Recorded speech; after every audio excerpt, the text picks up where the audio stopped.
Il y a des rencontres qui font tout basculer. Bienvenue sur Tipping Point. Nous sommes Lucie et Romain, entrepreneurs convaincus que les entreprises et ses leaders jouent un rôle déterminant dans la construction du monde de demain. Un monde que nous rêvons plus juste, plus inclusif et plus respectueux. Nous dénichons pour vous des leaders inspirants et engagés. Ils ont à cœur de vous parler de leur tipping point, ces moments où tout a basculé pour eux. Peut-être deviendront-ils l'un de vos tipping points ? Bonne écoute.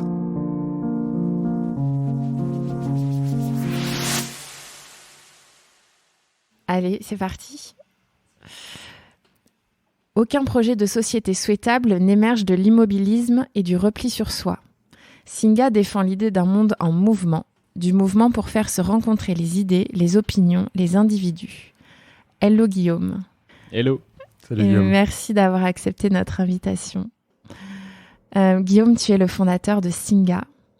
Tu as participé à la Convention des entreprises pour le climat et c'est là que nous nous sommes rencontrés. Alors, votre mission sociale avec Singa a déjà beaucoup d'impact et vous aviez envie d'aller encore plus loin en intégrant la dimension environnementale. C'est assez bluffant. Tu vas nous en dire un peu plus.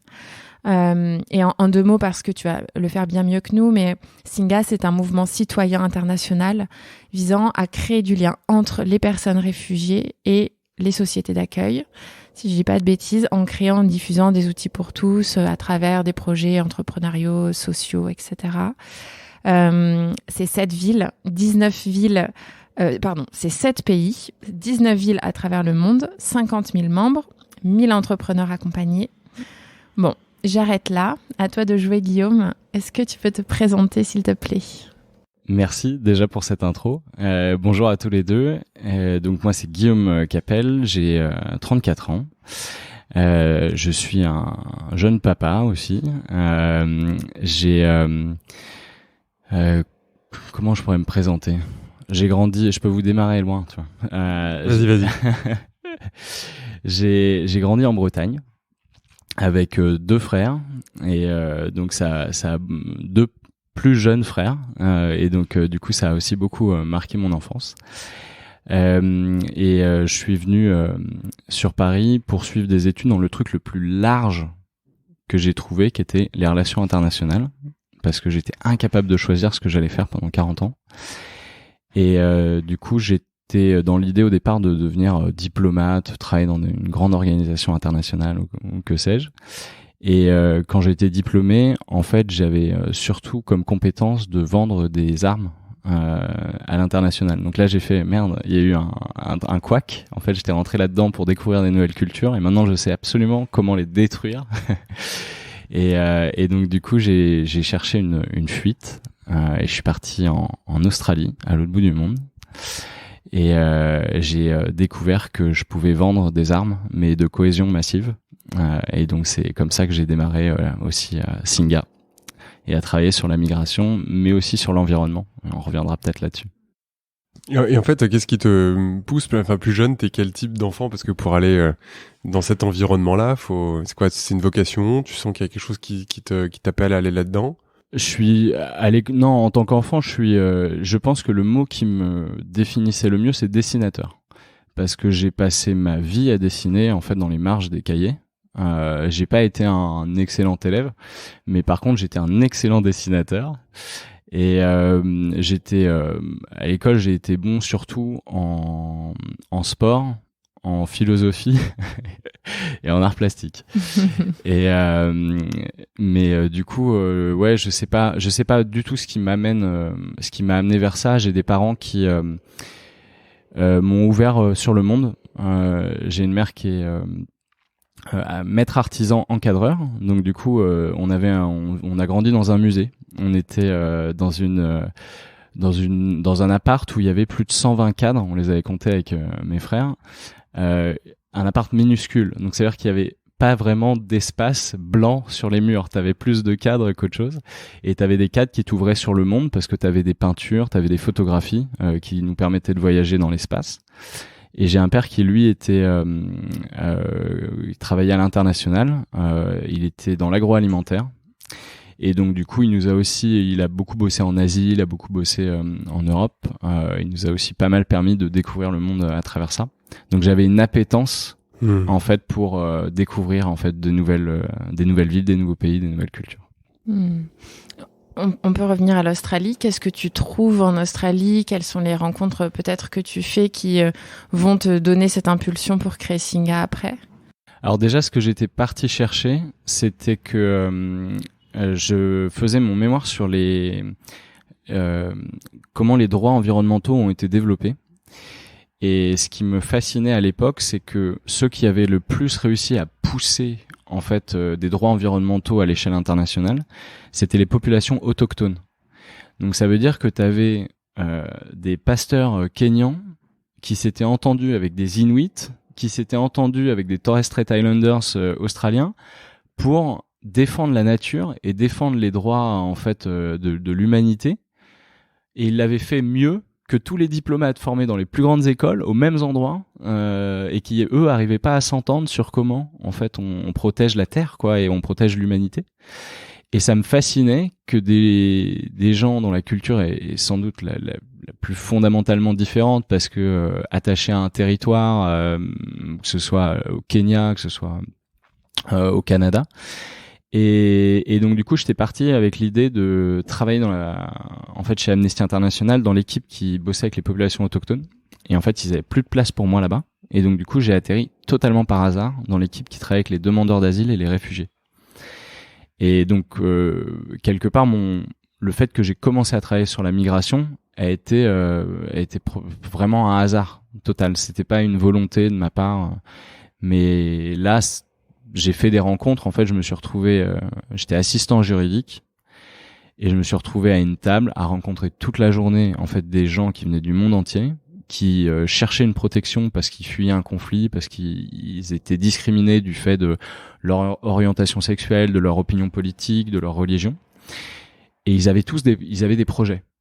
Et en fait, c'est ça qui m'a fasciné, c'est que j'avais des gens en face de moi qui voulaient créer un studio de cinéma, qui voulaient monter une distillerie pour vendre de l'alcool, et j'avais envie de les écouter toute la journée en fait. J'avais envie qu'ils me racontent comment ils font de l'alcool parce que j'y connais rien. Comment tu montes un studio de cinéma. Et là, j'ai trouvé enfin un trésor et j'ai trouvé aussi un sens, je dirais à ma vie et à qu'est-ce que je pouvais faire moi professionnellement. Dans les 90 000 heures, je crois qu'il y a 90 000 heures qui nous occupent professionnellement. Qu'est-ce que j'allais enfin pouvoir faire de ces 90 000 heures? Et Amnesty International, parce que donc, tu commences ta carrière directement en rentrant dans une association. Est-ce que cette fibre-là, se dire je me mets au service de l'intérêt général, des autres, c'était quelque chose que tu portais en toi depuis toujours? Est-ce que c'est aussi un hasard? Comment tu fais ces choix? Ouais, j'avais déjà eu des expériences en fait qui étaient pas du tout dans le monde associatif. J'avais travaillé, j'avais fait des stages en fait pendant toutes mes études. J'avais vendu des chocolats, j'ai fait du marketing au Japon. J'avais fait des normes ISO, donc c'est tout ce qui est les normes en gros de qualité, etc. Dans les enseignes signalétiques. J'avais fait de la croissance externe dans une entreprise qui achetait des radiateurs et des clims, etc. Donc j'avais fait de la press people. Donc il y a une année, un été, j'étais bien plus calé que n'importe qui sur Angelina Jolie, Brad Pitt, etc. Donc j'avais quand même eu 3-4 expériences qui m'avaient dit genre tu vas pas trop te plaire si tu restes pendant longtemps là-dedans. Et donc du coup j'avais juste envie d'essayer autre chose. Mais Amnesty International, en fait, la raison pour laquelle j'avais postulé là-bas, c'est que quand j'avais fait mon précédent mémoire, je l'avais fait sur les relations du Quai d'Orsay avec la société civile. J'avais envoyé des lettres à peu près toute la planète pour essayer d'être reçu. Et l'une des seules personnes qui m'avait reçu, c'était la présidente d'Amnesty International, Geneviève Garrigou à l'époque. Je sais toujours pas pourquoi elle m'a reçu, honnêtement, parce que j'étais en master. Enfin, voilà, mon mémoire était pas non plus absolument dingue, mais elle avait accepté de me recevoir pendant 2 heures. J'étais presque gêné en fait du temps que je lui prenais, et elle m'avait offert en fait aussi des livres sur les droits humains.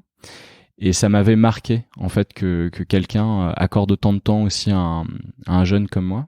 Et donc du coup, Amnesty faisait clairement partie du fait de cette rencontre, des organisations dans lesquelles j'avais envie de travailler, d'essayer. Voilà. Après, Amnesty m'a passionné, en même temps m'a beaucoup déçu parce que on était dans l'équipe dans laquelle je travaillais, on était 30 jeunes qui avaient fait les plus grandes universités du monde. On était quand même a priori pas trop cons, mais on était profondément inutile. C'est-à-dire que l'impact qu'on avait à 30, c'était quasi rien. On accompagnait 300 personnes, il y en avait à peine 10% sur la vie de qui on avait un impact. Et ça, moi, ça m'a... En fait, j'avais l'impression qu'on me posait des pansements sur, en fait, des fractures ouvertes. C'est dû à quoi ? C'est dû au fait que on était vraiment au bout de la chaîne, au bout d'un système, que de mon point de vue, là où tu avais vraiment un impact, c'était déjà en changeant l'image qu'on pose, en fait, sur les nouveaux arrivants, sur les migrants, sur les réfugiés. Et d'essayer de lutter dans une espèce de dernière zone juridique pour protéger les gens, en fait, c'était pas du tout transformatif. Ça produisait pas un changement systémique. C'était vraiment le bout du bout. Et je pense qu'il faut le faire parce qu'il faut toujours combattre. Mais en tout cas, moi, je me voyais pas faire ça plus longtemps que ça. Et j'avais envoyé une lettre au PDG d'Amnesty International à Londres. En lui disant je vous propose de transformer Amnesty International. On va plus seulement être dans en fait le combat pour la protection des droits, on va en fait être des entrepreneurs de la justice et on va inventer en fait un monde plus juste en proposant des nouveaux procédés juridiques, etc. Il m'a jamais répondu, mais je pense que j'ai utilisé cette lettre en partie pour créer le manifeste et la thèse de Singa derrière. Ouais. Et ça, tu le crées en étant en Australie ? En Australie, j'ai écrit beaucoup dans un Moleskine. En fait, j'ai fait deux choses en Australie. Mon expérience, ce qui s'est passé en Australie, c'est que j'ai commencé comme stagiaire et au bout de 6 mois, en fait, la personne qui était en charge de notre équipe, qui était une salariée, on l'a vu passer dans les bureaux chez Amnesty, devant nous tous, comme ça. Elle a claqué la porte, elle a fait trembler les murs de tout le building, et on l'a jamais revue. Et on a la direction générale qui est arrivée 1 heure après, qui nous a tous réunis, qui a dit bon, Alucia est partie, il nous faudrait quelqu'un pour la remplacer au pied levé. Donc là, t'as à peu près tout le monde qui était en train de regarder ses chaussures et son cahier. Et moi, j'ai fait, en fait, en vrai, en ce moment, je suis genre 9h, 17h Amnesty, 18h, 2h du mat dans les bars pour payer mon loyer. Ça peut pas être plus dur, tu vois. Et donc, du coup, ils m'ont dit, bon, ok, on te fait confiance pendant 2-3 semaines, le temps qu'on recrute quelqu'un. Et en fait, ils ont jamais réussi à recruter quelqu'un. Donc du coup, c'est devenu mon job à plein temps et je suis devenu salarié en fait chez Amnesty Australie. Et pourquoi je te raconte ça quand tu m'as demandé ? Et la thèse de Singa et tout le projet entrepreneurial, à quel moment tu le poses ? Est-ce que c'est pendant ton séjour en Australie ? En fait, de ça, ce que j'ai vécu, en fait, j'en ai fait un livre, j'ai fait un roman que j'ai publié. Et donc qui m'a permis quand même de digérer en fait cette aventure-là. Et la deuxième chose, c'est que j'ai commencé à écrire en fait plein de choses. Moi, j'utilise beaucoup des carnets sur qu'est-ce que j'avais envie de faire. Et quand je suis rentré en France, je suis allé à un anniversaire donc d'un ami qui s'appelle Nathanaël Moll. Et lui revenait du Maroc et il avait vécu à peu près la même expérience. Et on a commencé à discuter sur les bases aussi moi de ce que j'avais écrit. Et en fait, ça y est, c'était parti. En fait, c'était dans nos têtes à tous les deux, je pense, après cette soirée-là. On créait en fait une organisation internationale. On avait déjà en tête un peu ce que Singa est devenu 10 ans plus tard. Sauf que ce qu'on avait peut-être pas en tête, c'est à quel point le chemin en fait est difficile pour arriver à ça. Mais depuis ce jour-là, depuis cet anniversaire, on s'était pas quitté en fait pendant des mois. On a bossé comme des fous sur la création de cette organisation. Voilà. Donc là, tu crées Singa en 2012 ? c'est ça? Ouais, en 2011, en fait, je rentre en 2011 d'Australie. On va, pendant quasiment un an, on va poser des questions à des réfugiés sur ce qui nous intéressait, c'était quand même l'entrepreneuriat. En fait, c'est la thèse en fait de base. C'est on voulait changer aussi l'image qui est portée sur les migrants et les réfugiés en disant arrêtez de uniquement les considérer comme des gens qu'il faut aider et qui sont dans une situation merdique, ce qui peut être le cas. Prenez aussi en compte en fait que les migrants arrivent avec compétences, talents, intelligence et qui peuvent créer des emplois, créer des entreprises, créer de l'innovation et que même parmi eux se cachent des Marie Sklodowska devenues Marie Curie et qu'ils vont faire gagner 2 prix Nobel à la société qui va les accueillir. Et donc on va à Rabat. On a beaucoup été au Maroc en fait au démarrage du projet. On est à Paris et on rencontre plein d'associations, plein de personnes réfugiées. On leur demande pour la première fois non plus de quoi avez-vous besoin, mais on leur demande quels sont vos projets. Et donc en fait, je pense qu'on était les premiers en fait dans cet espace à pas demander aux gens c'est quoi tes problèmes en gros et des choses qui sont tournées vers le passé, mais on a posé des questions tournées vers l'avenir. Et là en fait, on a vu une toute nouvelle matrice parce que au lieu d'avoir le tableau Excel que moi j'avais dans les autres assos qui était cette personne a ce statut juridique, elle a cette nationalité et il lui manque tout ça. Il lui manque un logement, il lui manque un emploi, elle parle pas la langue, machin. Nous, elle adore la guitare, elle aime le foot, elle a envie elle était ingénieure en gros dans son pays, elle a envie de construire une entreprise.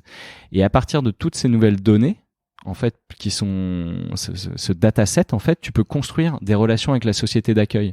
Parce que quand t'es juste dans, il lui manque un logement. Là c'est quand même sacrément costaud pour trouver un logement en face et puis c'est plutôt du ressort de l'État en fait que d'accompagner dans ce cas-là. En revanche elle adore la guitare, en fait localement il y a plein de citoyens qui peuvent se dire tiens ça me dirait bien de faire un bœuf en fait de guitare avec un guitariste syrien quoi. Et donc on a utilisé ça aussi pour créer une communauté. Parce que les entrepreneurs, ils sont difficiles à spotter en fait du premier coup. Tu peux difficilement débarquer dans un centre d'accueil des réfugiés et dire salut, qui est entrepreneur. Donc on a commencé à créer beaucoup d'événements sur tout ce qui, de notre point de vue, faisait bouger la société. Donc on a vu qu'il y avait énormément de gens qui étaient intéressés par la tech. On a vu qu'il y avait énormément de gens qui étaient intéressés par l'entrepreneuriat à ce moment-là.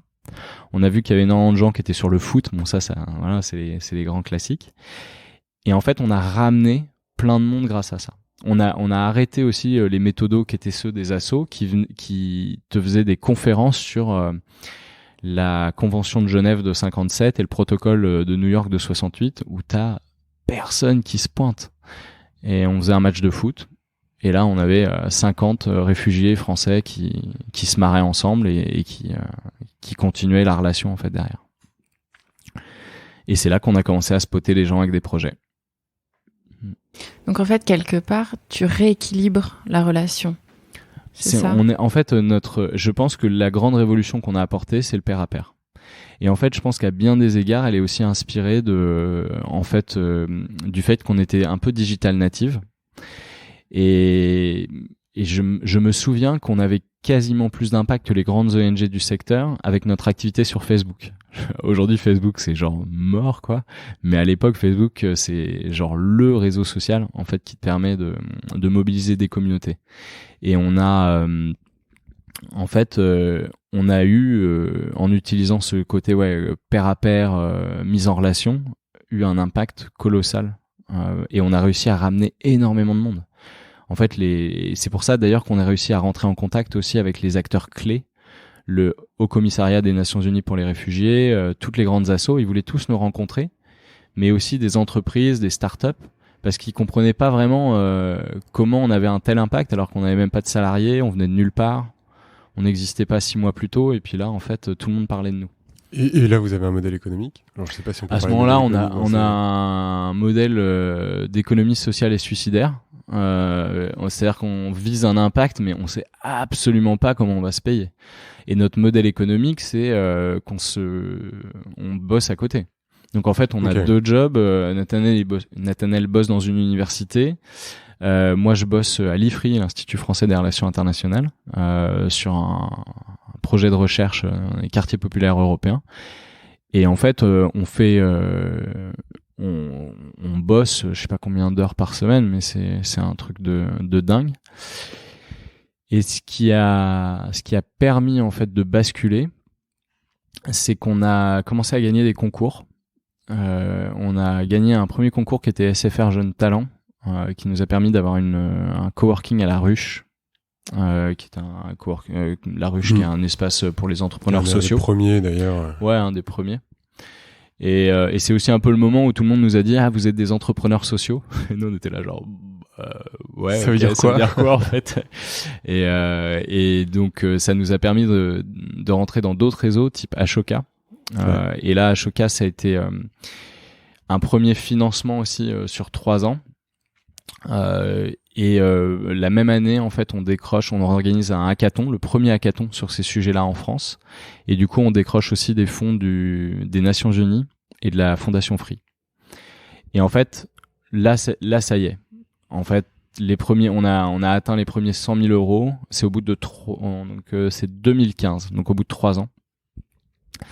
Et en fait, à partir de là, c'est les 100 000 euros de chiffre d'affaires. D'accord. Ouais, moi je considère que c'est la même chose parce qu'en fait, de mon point de vue, je vois pour avoir convaincre quelqu'un qui t'a donné de l'argent et donc pour avoir fait les deux, en fait, j'estime que avoir en fait une collectivité territoriale, tu réponds à un appel à projet, tu gagnes cet appel à projet. En fait, pour moi, c'est pareil que d'aller vendre à un client. Et je le vois, Vinci, je crois que Vinci, c'est genre 95% de leurs revenus, c'est des appels à projets publics. Eux, ils construisent des ponts matériels et donc tu considères qu'ils vendent à des clients. Nous, on construit des ponts immatériels. Donc nos clients, c'est les collectivités territoriales, c'est des entreprises. Et par contre, on nous dit vous êtes subventionné. Je suis là, mais bon, en fait, on les aide aussi. Donc, on répond à un besoin aussi pour elles. Et donc, on a atteint 100 000 euros à ce moment-là. Et derrière, il y a eu on a lancé en fait un projet qui s'appelle J'accueille, qui était un projet d'accueil des réfugiés chez l'habitant, qui était le projet qui avait gagné le hackathon. C'était un truc que j'avais repéré en fait en Australie et je me disais ça pourrait être pas mal en France. Et en fait, on le lance en mode test pendant l'été, tranquillement en 2015. On a une dizaine de familles qui s'inscrivent pour accueillir et on avait prévu tout un truc genre hyper bien structuré avec on va faire du retour sur expérience au bout de 3 mois et machin. Et là, il y a une photo d'un enfant qui est Alan Kurdi, qui est mort sur une plage en Turquie, à Bodrum, qui fait le tour du monde. Et en l'espace de 2 mois, on se prend 12 000 inscriptions sur la plateforme. Des gens partout, pas qu'en France, qui veulent accueillir.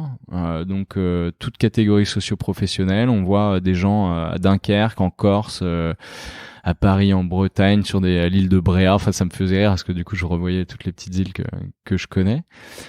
Et qui sont prêts à accueillir. On a 3 fois François Hollande qui s'est inscrit, donc après il faut faire le tri parce qu'il y a aussi il y a plein de canulars en fait dans le lot.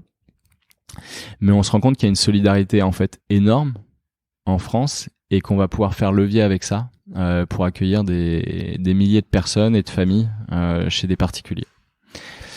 Et donc voilà, ça c'est aussi le début pour nous d'une reconnaissance de notre innovation sociale et technologique. Et c'est aussi ça qui a fait de Singa en fait un acteur reconnu, je dirais dans pas mal aussi de programmes de Tech for Good. Mais alors comment on gère dans 3 mois on fait notre petit Rex avec 10 familles, etc. Et en fait on a 12 000 inscrits. Comment on gère pas. En fait, en plus c'est l'année où on a eu l'intelligence d'avoir tous des enfants en même temps.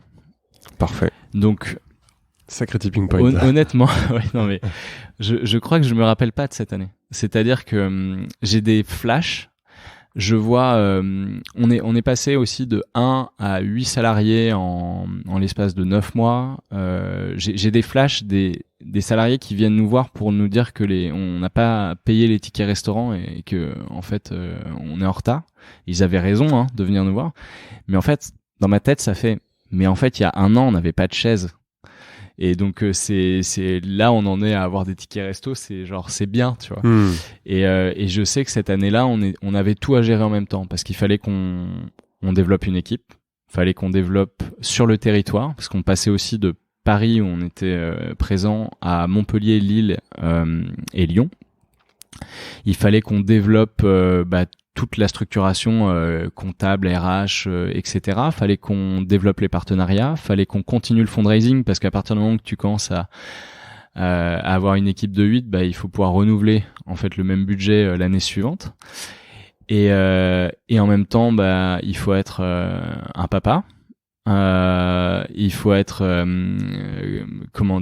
présent et donc tu t'essayes de tout faire et je me souviens plus très bien comment on a fait et on a fait plein d'erreurs mais on a passé la tempête et en 2017 je pense qu'on a quand même travaillé très très dur. Et en 2017, on a quand même récolté les lauriers parce que l'organisation est devenue une organisation internationale. Parce que c'est le moment où on a commencé aussi à être installé Québec, Belgique, Allemagne. On a réussi à lever des fonds aussi pour faire ça.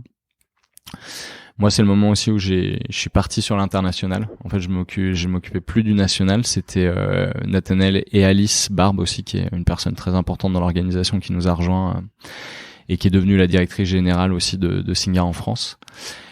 Et voilà. Et à partir mais pour revenir à ta question de comment on a géré en fait de ce passage à l'échelle, je pense qu'on a eu aussi beaucoup de soutien. On a eu des organisations qui nous ont un peu sauvé la mise. On a eu accès à des mentors incroyables. Et la France s'engage aussi, ça a été déterminant. C'est un gros programme. C'est sans doute la fondation là qui fait les plus gros tickets pour des organisations pas si grandes que ça. Nous à l'époque c'était 500 000 euros répartis sur 3 ans. Mais donc du coup ça consolide vachement et ça te crédibilise énormément. Et donc même pour aller voir d'autres en fait bailleurs. Tu dis là nous pendant 3 ans on a de la visibilité, on a le tampon. À l'époque c'était pas encore une fondation privée, c'était l'État, donc ça voulait aussi dire que c'était le président de la République en fait qui avait lancé ça. Il le présentait comme son monument à lui quoi. Il y en a qui avaient fait le Louvre et le Quai Branly, lui, il avait fait la France s'engage, quoi. Donc on a aussi pas mal utilisé ça nous pour développer Singa à l'époque. Mais il y a quelque chose qui me traverse à l'esprit. Quand on réussit là où d'autres se sont cassés le nez, quand on réussit aussi vite, quand on a beaucoup de succès, on est parfois un peu sous le feu des projecteurs et donc sous le feu de la critique.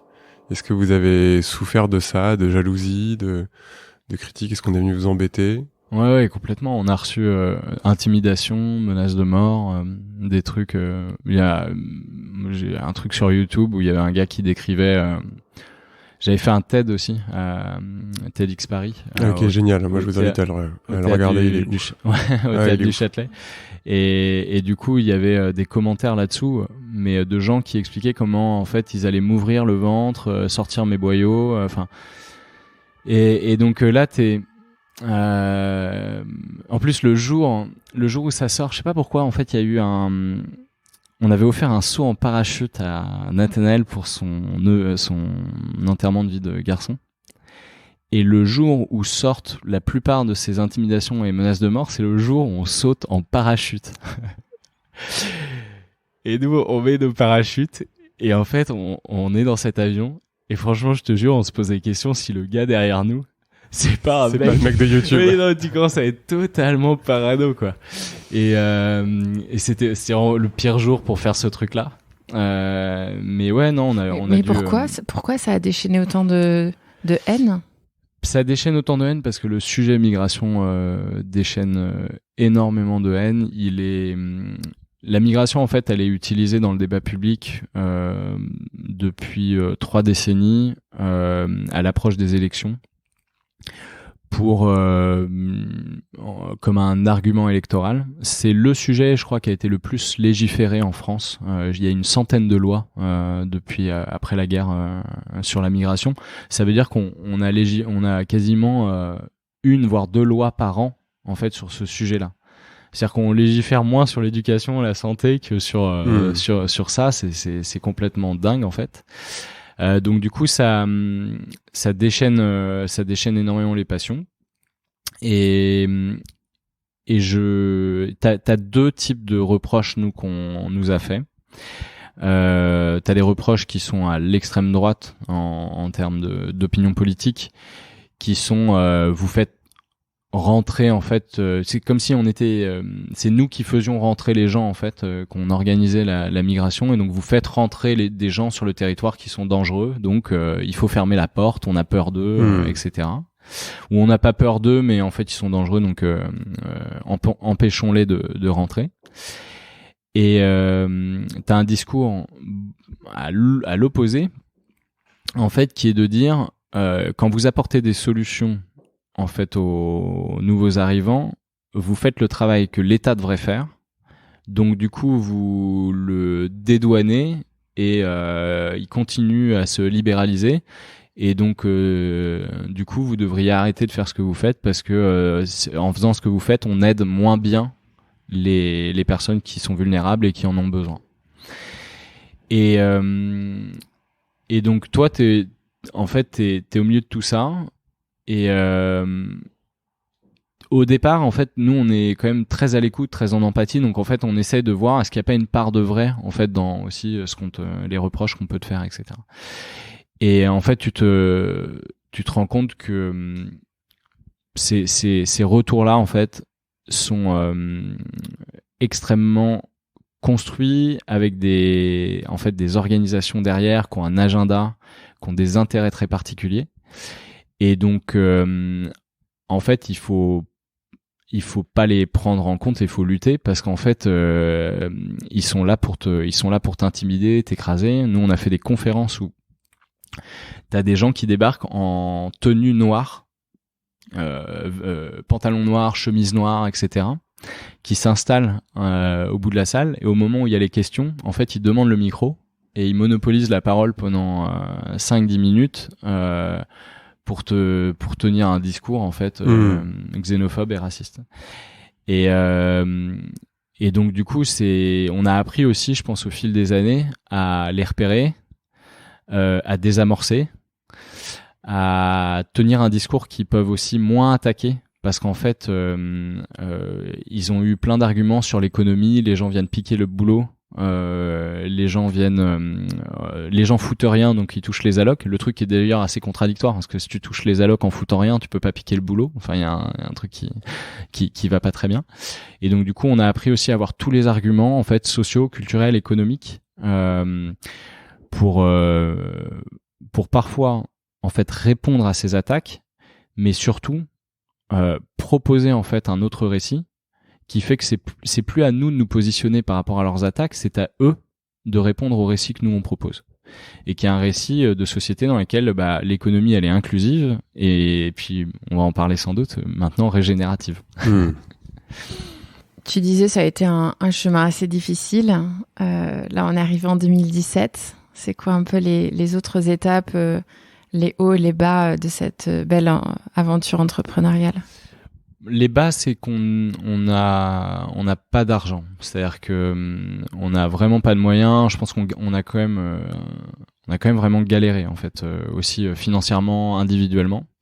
On a payé des membres de nos équipes mieux que nous. On a tout fait pour le projet, mais à un point où je pense que on s'est pas protégé en fait nous-mêmes. Je pense à Ali, je pense à Nathanaël et je pense à moi tout particulièrement là-dessus. Et donc du coup, on est vraiment assez vulnérable. C'est-à-dire qu'on est vulnérable à potentiellement des problèmes de santé. On est vulnérable à si jamais ça va pas pour nos proches, en fait, on n'est pas forcément en capacité de les aider. Moi, ça m'est arrivé. J'ai eu très proche de moi des gens qui avaient besoin. Et je crois qu'à ce moment-là, j'ai 500 € sur mon compte. Mais j'ai 500 € en tout, et en plus j'ai un enfant, donc en fait c'est aussi un moment, je pense 2017, où j'ai un peu levé la tête du guidon et je me suis dit oula, fais quand même attention en fait. C'est bien en fait de consacrer autant de temps à ce projet. Bravo pour l'impact, etc. Mais si toi t'es cramé, en fait, il va plus se passer grand chose. Et puis même au-delà de ça, t'as aussi le droit, d'en profiter un peu. T'as aussi le droit de. Et donc, je pense que 2017, ça a aussi été une période de maturité. Je peux pas parler pour les autres, mais en tout cas pour moi, clairement, ça a été aussi un déclic. Et voilà. Et les années qu'on suivi ont été des années aussi un peu plus de structuration. On a été moins dans un développement, je dirais, dans tous les sens, parce que en fait, avant 2017, on lançait des projets quasiment tous les 15 jours. On lançait un nouveau projet. On a été explorer la blockchain pour faire des Singa Coins. On a été à peu près tous les secteurs. On a lancé dans le logement, on a lancé des activités de coworking, on a lancé des activités d'incubateurs, d'accélérateurs. En fait, on allait un peu dans tous les sens. Et à partir de 2017, on a commencé à organiser et on a commencé à sélectionner ce qui avait marché le mieux, pour pouvoir renforcer et peut-être aussi éliminer ce qui marchait moins bien. Et là, tu nous disais, je sais plus si c'était en on ou en off, vous êtes 130 aujourd'hui, salariés ? Ouais, 130 salariés, en rajoutant les personnes en service civique, les stagiaires, on va bientôt approcher les 200 personnes qui travaillent au quotidien chez Singa. Et ça, comment est-ce que vous passez ? Parce qu'on était 8 là il y a quelques minutes, de 8 à 200 personnes, c'est assez incroyable. Ouais, alors ça a été, je pense, c'est de l'open source, parce qu'en fait, Singa s'est développé sous un fonctionnement de licence. En fait, Singa France distribuait une licence d'exploitation à des équipes entrepreneuriales dans d'autres pays ou d'autres villes.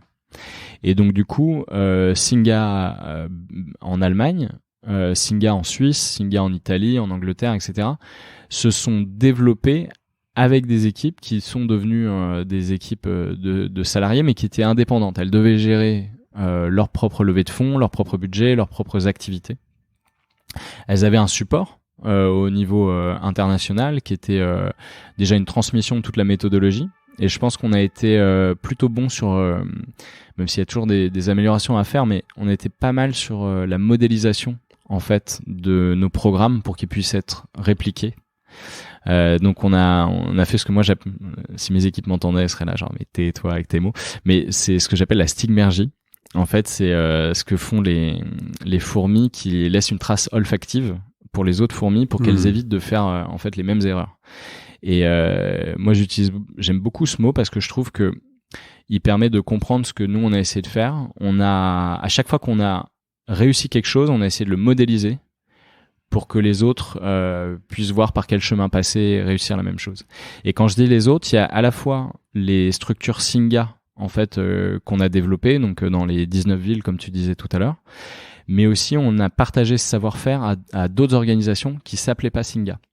Et donc depuis aussi d'ailleurs 2017, moi j'ai invité Tern qui est un réseau en Angleterre, Delight Labs aux Pays-Bas, maintenant on invite Odyssey qui sont en Grèce, à partager nos moments aussi de séminaires internationaux. Et on leur a transmis nos méthodos, on les a mis en relation avec nos équipes pour qu'ils puissent échanger en fait, parce qu'on est parti aussi du principe que l'impact qu'on voulait avoir sur les migrations, c'était pas juste Singa qui devait se développer partout, c'était une culture en fait qui devait se mettre en place et qu'elle soit reprise par d'autres incubateurs et d'autres structures. Et donc du coup cette open source, on a continué. Aujourd'hui, par exemple notre méthode sur les incubateurs entrepreneuriat, on l'a transmise au Maroc, on l'a transmise au Sénégal à des incubateurs. J'accueille le programme d'accueil chez les réfugiés, des réfugiés chez l'habitant. Depuis le début de la guerre en Ukraine, on est allé le transmettre à une quinzaine d'associations en Hongrie, en Roumanie et en Moldavie. Là, on va bientôt le faire en Pologne. C'est aussi ça, en fait, la méthode Singa, et c'est pour ça que ça s'est développé aussi vite. C'est qu'on a été dans le partage. Notre recette du pain au chocolat, on l'a pas gardée pour la boulangerie. On s'est dit, il faut que toutes les boulanges soient capables de le faire. Je veux bien qu'on fasse un tout petit détour par j'accueille, une petite parenthèse pour les personnes qui écoutent et tu vois qui auraient envie de franchir le pas, d'accueillir éventuellement quelqu'un. Est-ce que c'est possible pour tout le monde? Tu vois, qu'est-ce qui permet de franchir le pas, de faire la démarche? Comment faire? Alors, j'accueille, c'est un accueil de 3 mois minimum. Il faut avoir une chambre de disponible chez soi. Et c'est assez simple en fait de découvrir comment ça se passe sans engagement. Il suffit d'aller sur le site internet, de s'inscrire pour une réunion d'information. Et en fait, on fait des réunions d'information très fréquentes pour expliquer tout le dispositif. Il y a aussi des accueillants qui viennent témoigner, donc ça permet aussi de se projeter soi-même là-dedans. C'est un programme qui a une réussite phénoménale. Sur les milliers d'accueils en fait qu'on a réussi, on a permis de faire passer l'intégration des réfugiés de 5 ans à 3 ans, parce que pendant la période en fait d'accueil, ils apprennent le français plus rapidement, ils accèdent à des jobs, ils accèdent à l'université beaucoup plus rapidement que s'ils étaient dans des dispositifs collectifs.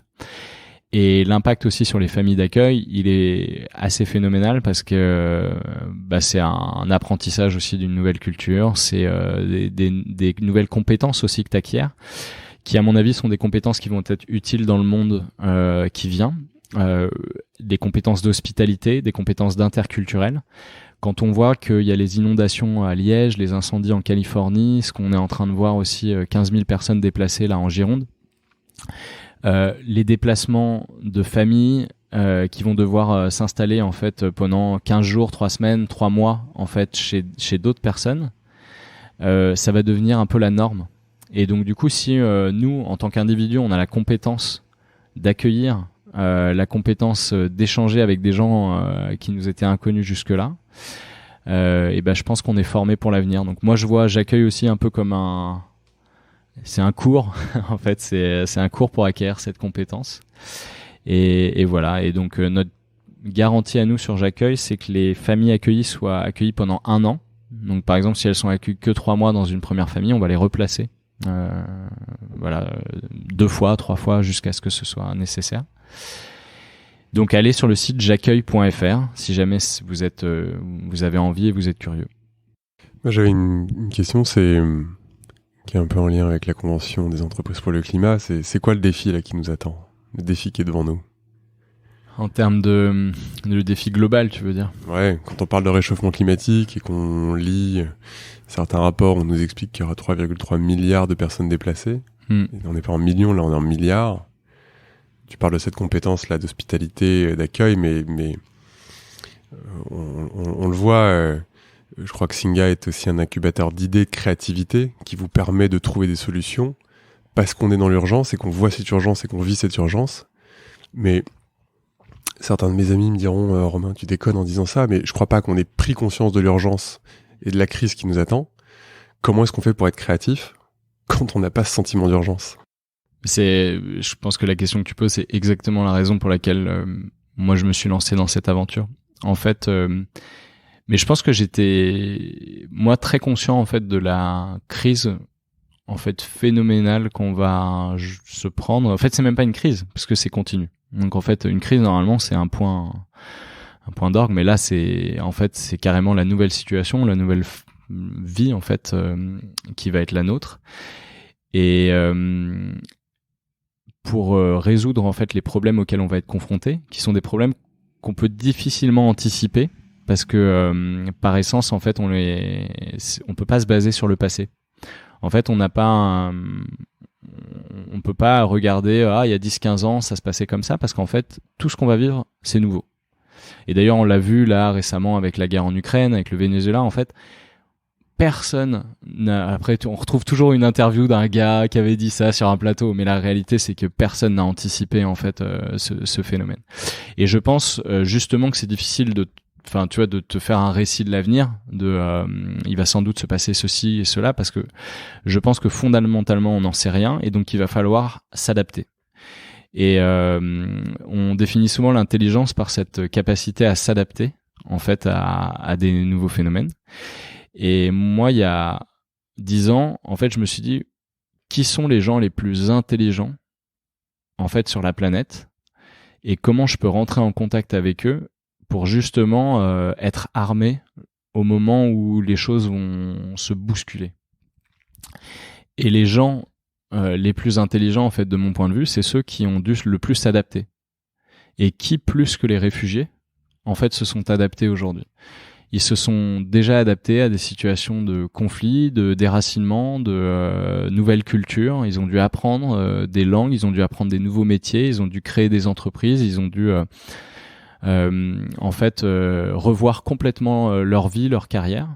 Et donc du coup, l'intelligence de nos sociétés, elle est là. Et c'est pour ça aussi, moi, que je me suis approché d'eux. Et après, je crois beaucoup au fait que l'innovation, elle naît du rapprochement entre des industries, des ponts qu'on crée entre des cultures, des brèches en fait qu'on entrevoit entre des pays. Et donc du coup, c'est aussi dans l'interculturel qu'on va trouver des solutions pour avoir des nouveaux arts de vivre, pour être capable de résister, de réinventer, de recycler notre économie, notre société.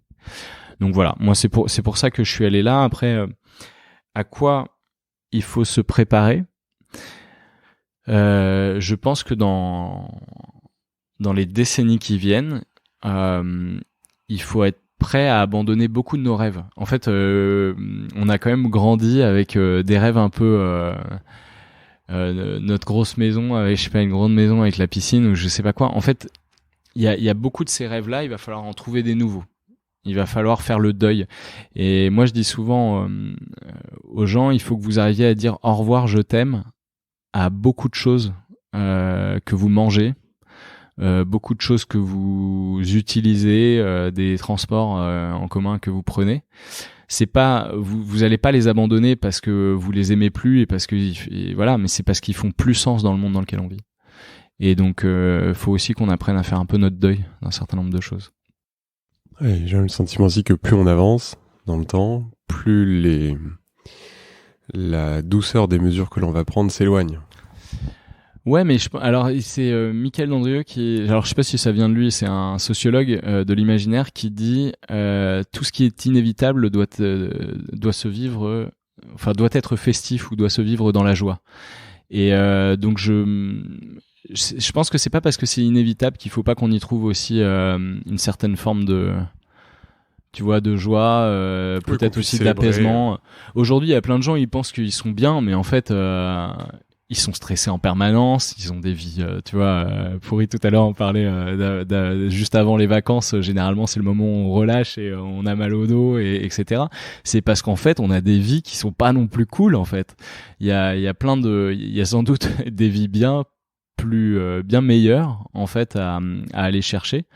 Donc, c'est aussi finalement une sacrée opportunité. C'est le mot crise en chinois là qui veut dire à la fois la crise telle que nous on la connaît qui est problématique, mais qui veut aussi dire opportunité. Et donc là, réfléchissons maintenant à ok, il se passe ça, du coup quelles sont les opportunités pour nous en fait de mieux vivre et de se recentrer sur l'essentiel. Du coup, ça fait une transition toute trouvée avec la Convention des entreprises pour le climat. Qu'est-ce que vous avez appris? Tu vois, c'est quoi un peu là? Tu disais, j'ai aussi une grosse année puisque vous avez fêté les 10 ans de Singa et vous êtes vraiment engagé dans ce mouvement-là qui vous a fait réfléchir, si je me trompe pas, à comment est-ce qu'on fait en sorte que l'inclusion des personnes soit aussi soit régénératrice pour le vivant. Comment est-ce que vous avez cheminé cette année? C'était intense. En fait, je pensais m'y connaître en fait sur ces sujets-là. Et en plus, le premier intervenant, c'était Jean-Pierre Gou qui vient avec Blue Turn et tout ça, donc je le connaissais déjà. En fait, je me dis ça risque d'être un peu genre répétitif, et je me posais presque la question, est-ce que j'ai bien fait de venir? Et puis on a eu Valérie Masson-Delmotte qui a débarqué, qui est la vice-présidente du GIEC. Et en plus, qui arrive tout doucement. En fait, c'est marrant cette dame parce que elle arrive comme ça un peu doucement et puis d'un seul coup, elle se met à parler. Et là, tu ressens la puissance, en fait, tu vois toutes les galaxies dans son cerveau et tu fais ok, bon. Et elle t'explique en fait factuellement, sans jugement, quelle est la situation en fait climatique. Et alors là, moi là, ça a été la première énorme gifle. Enfin, je sais pas pour toi, mais c'est une gifle en slow motion en fait. Ah ouais. C'est vraiment, tu la vois arriver. Mais alors elle pique, elle fait très mal. Ah ouais, non, c'était moi je pense que je m'en suis pas remis tout de suite en fait de ça. On a eu la chance d'avoir des experts ahurissants en fait tout au long. Moi j'ai aussi je pense que j'avais beaucoup négligé en fait les autres impacts, ceux dont on parle assez peu, mais sur la biodiversité. En fait, c'est ça, la biodiversité, c'est l'impact aujourd'hui. C'est là où on a le plus dépassé en fait les limites. Et moi je sais que j'étais pas, et je pense que je le suis pas encore assez actif en fait sur la biodiversité. Et voilà, mais ça m'a permis de découvrir qu'il y avait beaucoup d'autres limites. Ça m'a permis aussi de prendre conscience que chez Singa on était très régénératif, aussi sur l'humain. Et ça parce que à un moment donné, je me tracassais sur mais comment on pourrait en fait être plus régénératif au sein de Singa. Et en fait, j'ai eu aussi des échanges avec les autres entrepreneurs et qui m'ont dit mais en fait par essence vous l'êtes. C'est à nous de bouger. Vous, c'est déjà pas mal en fait. Et donc du coup, c'est aussi ça te permet aussi de souffler un peu et de te dire ok.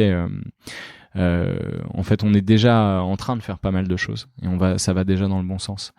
Après, ouais, c'était 10 jours très intenses. On a une grosse claque pour moi, ça a été aussi la session sur les modèles économiques régénératifs, parce qu'en fait, ça m'a donné beaucoup d'espoir. C'est Junia, je sais plus comment il s'appelle, Samples. Christophe Samples. Ouais. Alors ça aussi, ça fait, Valérie, Christophe, ça fait partie des gens qu'il faut écouter. En fait, si vous les connaissez pas encore là dans le podcast, il faut aller lire ce qu'ils font, il faut aller écouter ce qu'ils disent, parce que ces deux personnes-là sont des personnes qui peuvent vraiment nous sauver.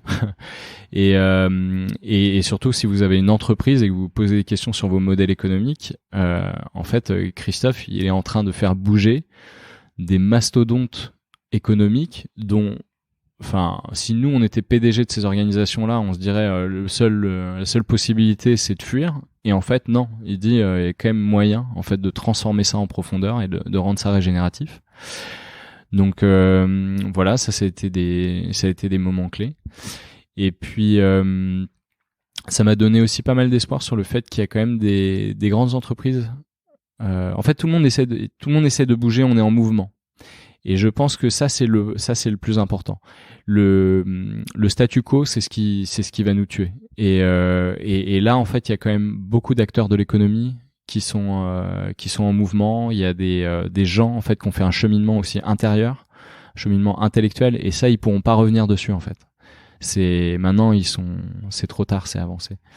Donc voilà. Et alors nous, pourquoi on était dedans et qu'est-ce qu'on va changer? On est dedans parce que d'abord la raison d'être de Singa est liée en fait aux enjeux climatiques, en fait comme je vous ai raconté tout à l'heure, parce que le climat va amener énormément de gens à se déplacer. Donc la mobilité interne, la mobilité internationale va être bouleversée par le climat. Ce que je dis moi souvent, et ça m'a un peu gêné dans la fresque du climat qu'on a fait, c'est que l'une des conséquences négatives aujourd'hui du climat, on te dit il y a les guerres, les maladies, l'érosion des côtes, etc. et les réfugiés. Et j'ai dit non. En fait, la migration c'est une solution, c'est pas un problème. En fait, depuis le début de l'humanité, on s'adapte au changement de nos environnements en bougeant. Donc si on fait 5, 10, 100, 500 kilomètres, en fait, c'est parce qu'on cherche, nous, en tant qu'humains, une solution. Le problème, c'est peut-être où est-ce qu'on définit le nous. Si on dit que le nous, c'est seulement les gens qui ont le bon passeport ou je sais pas quoi, c'est plus là que moi je vois un problème qui est créé par le changement climatique. Mais par contre, le fait qu'on se déplace, au contraire, va être une solution. Là, les incendies en Gironde, heureusement que les gens se sont déplacés, en fait, sinon ils crevaient sous les feux. Donc voilà. Et la dernière chose, c'est que nous, on accompagne plus de 400 entrepreneurs en ce moment par an, qui sont pour une grande partie réfugiés, migrants, mais qui sont aussi des entrepreneurs sociaux sur les sujets d'inclusion. Et il faut qu'on fasse très attention à ce qu'ils rentrent quasiment directement dans une économie régénérative. Parce que tu veux pas avoir un entrepreneur migrant qui lance en fait des produits qui vont dégommer la planète. Donc du coup, ça a été notre plus gros enjeu, c'est comment on forme nos salariés et comment on forme nos entrepreneurs à l'économie régénérative. Et donc, ce que la CEC nous a apporté, c'est des outils, parce que maintenant, en fait, on intègre tout le dispositif là de modèle économique régénératif, etc., dans notre formation. Et donc, j'espère que 400 boîtes par an qui sortent de nos incubateurs vont maintenant contribuer à l'économie régénérative. On a parlé de J'accueille, mais qu'est-ce qu'on peut faire peut-être d'autres en tant que citoyen pour aider dans cette question des migrations? C'est une bonne question. Si je reviens tout de suite sur si je reviendrai après sur les citoyens, mais sur les entreprises, on a lancé nous une charte de l'inclusion des réfugiés dans l'entreprise, qui a été signée on l'a lancée le 20 juin. Là. Elle a été signée par une 50aine d'entreprises, dont Accor, Generali, Danone, L'Oréal, enfin, et plein de PME. Et elle a été signée aussi par des grands réseaux, comme le réseau B Corp, comme le réseau de Great Place to Work, etc. Et donc ça, c'est des solutions très très concrètes, en fait, pour les entreprises, avec aussi une liste de solutions auxquelles elles peuvent faire appel, parce qu'il y a déjà plein d'entreprises qui proposent des solutions pour ça. Et après, au niveau individuel des citoyens, moi, je pense que la chose la plus importante, c'est de se rencontrer. Et c'est de se rencontrer dans des bonnes conditions. Et donc, du coup, j'invite tout le monde à aller, avec aussi les enfants, ou soi-même si on préfère, dans des événements dans lesquels en fait on va rencontrer des personnes qui sont réfugiés. Ça, on peut le faire à travers, par exemple, les communautés Singa. Il y a sur le site de Singa France, vous avez tout un tas d'événements, du théâtre, du foot, généralement à peu près tout ce qui pourrait vous intéresser. Mais il y a aussi plein d'autres organisations qui font ça. Kabubu sur le sport. Il y a des choses. Meet My Mama, ils vont faire énormément de choses sur la cuisine. Enfin, il y a 1000 façons de devenir mentor à travers aussi une autre organisation qui propose ça. Caracol, par exemple, ils proposent de vivre en colocation.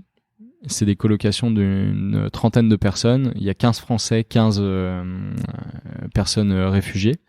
Donc il y a énormément en fait de façons de comment dire, justement être citoyen et participer. Et celles qui ont le plus d'impact, c'est celles qui sont expérientielles. C'est-à-dire que de mon point de vue, aller écouter des conférences et machin, ça sert pas à grand chose. En fait, le plus important, c'est de vivre avec les autres des expériences. Et c'est ce proverbe soufi qui dit seul celui qui a goûté sait. Ouais. Donc, faites l'expérience. J'avais une question un peu plus personnelle, parce qu'on a parlé beaucoup de Singa. Toi, Guillaume, 10 ans après, qu'est-ce que tu as appris?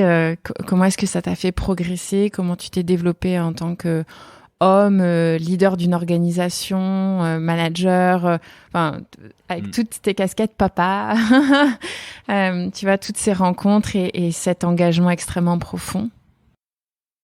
J'ai appris énormément de choses, mais j'ai appris déjà qu'est-ce que c'était que de gérer une organisation, avec surtout PFH, le putain de facteur humain, et que c'est ça le truc le plus important en fait, c'est de se concentrer aussi sur l'équipe, parce que c'est elle qui va apporter la valeur. Donc je pense que ça c'est l'un des trucs les plus importants que j'ai appris, c'est de prendre soin aussi du collectif. Quand t'avances avec un projet comme celui-là. Après, on a appris plein de compétences, je dirais, de fonctions support, apprendre à gérer financièrement l'organisation, à gérer aussi la communication. Je pense qu'on a énormément appris dans ce domaine.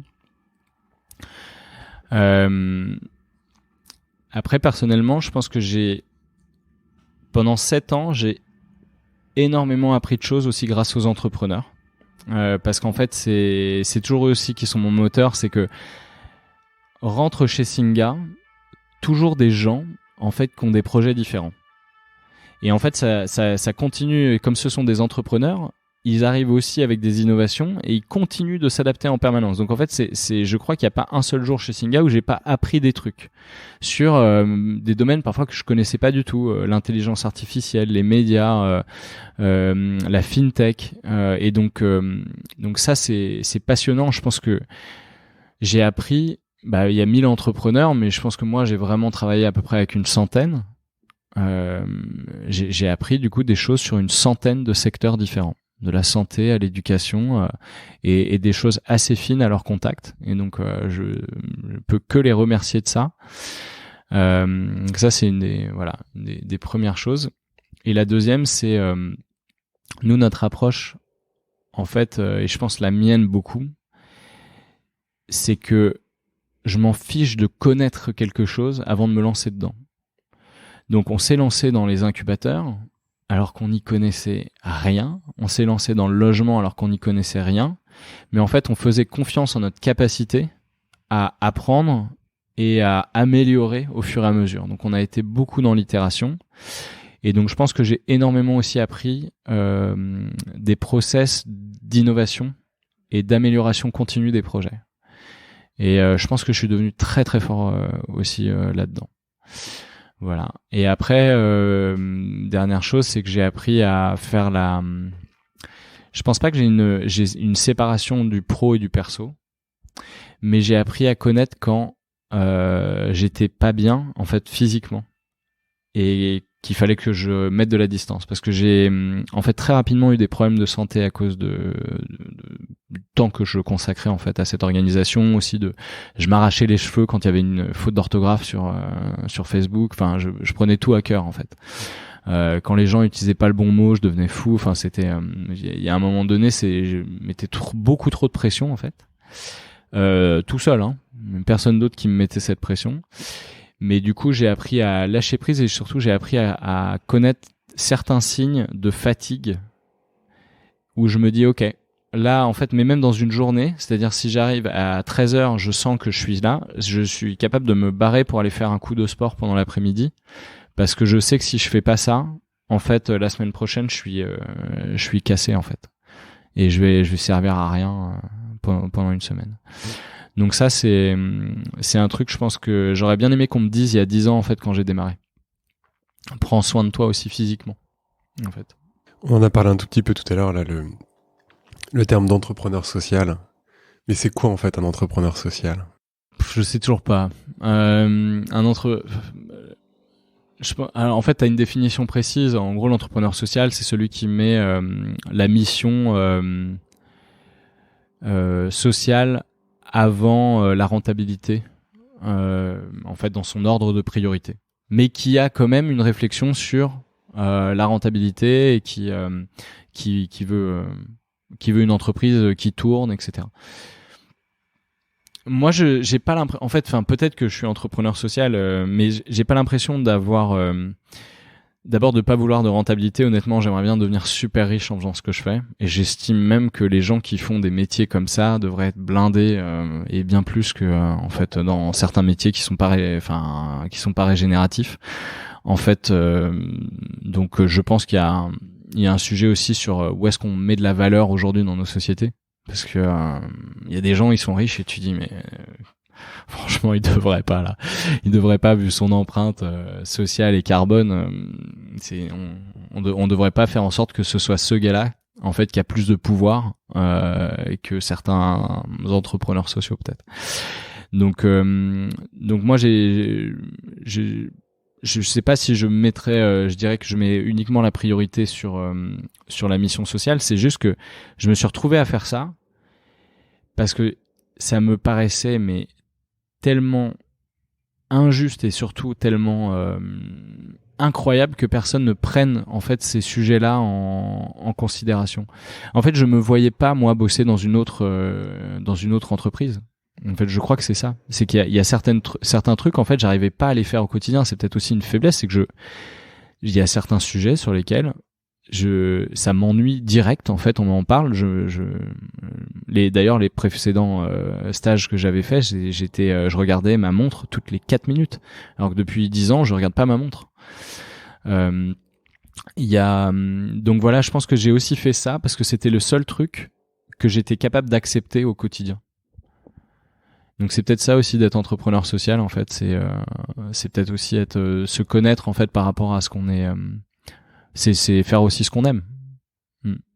Et après chercher un modèle économique pour ça. C'est un peu notre ikigai quoi. Ouais, un peu. Ouais, totalement. Tes prochains challenges? Prochain challenge, ouvrir une brèche dans le monde de la finance.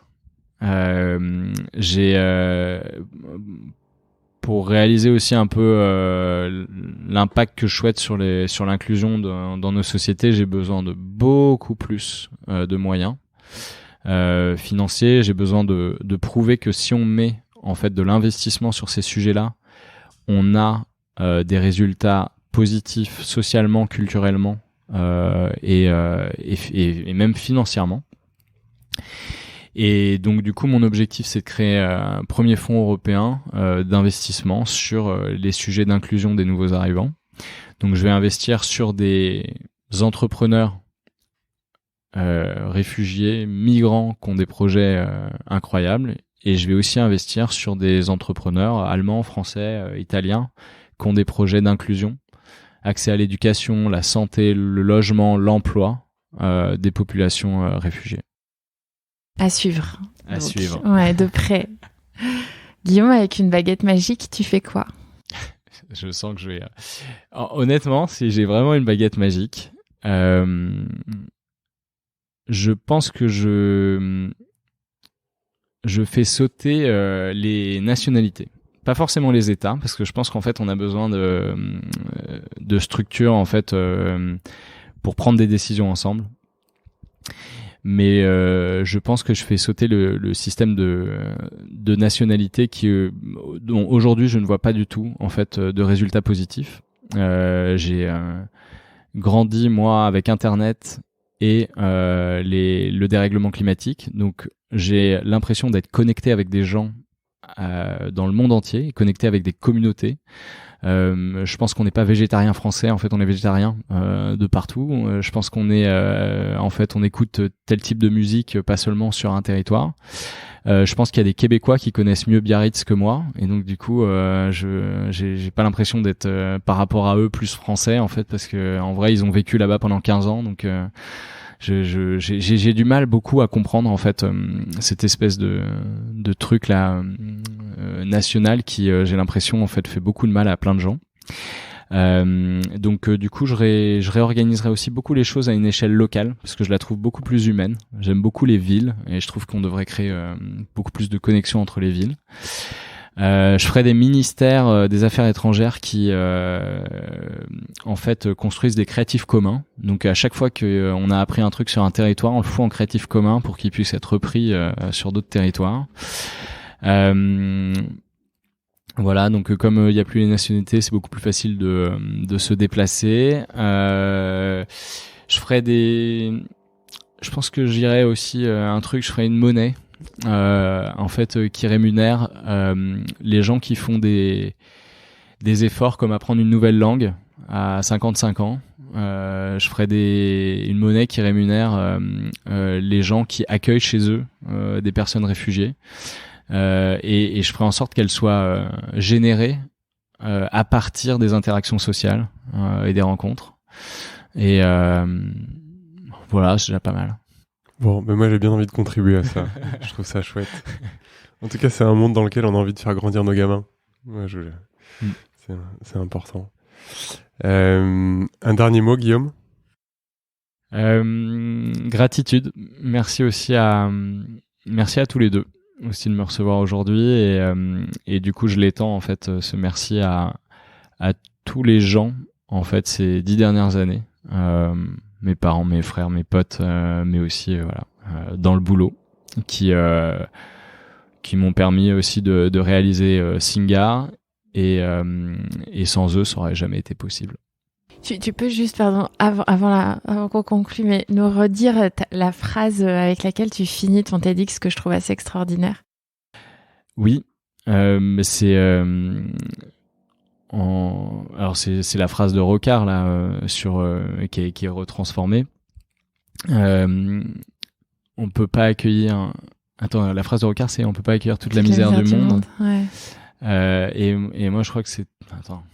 Je crois que tu dis quelque chose comme... C'est sur, on peut s'ouvrir à toute la richesse du monde. Ouais, c'est s'ouvrir à la richesse du monde.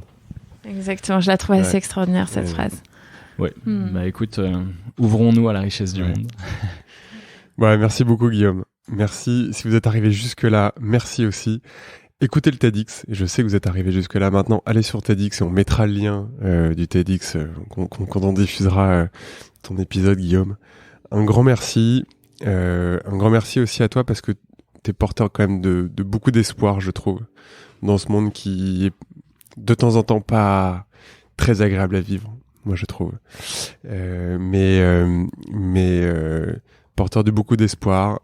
C'est sympa de voir des entrepreneurs aussi qui ne se posent pas que la question de scaler leur organisation, mais véritablement de scaler l'impact.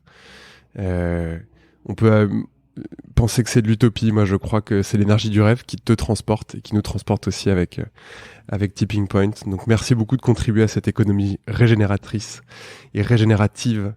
Et on a appris plein de choses.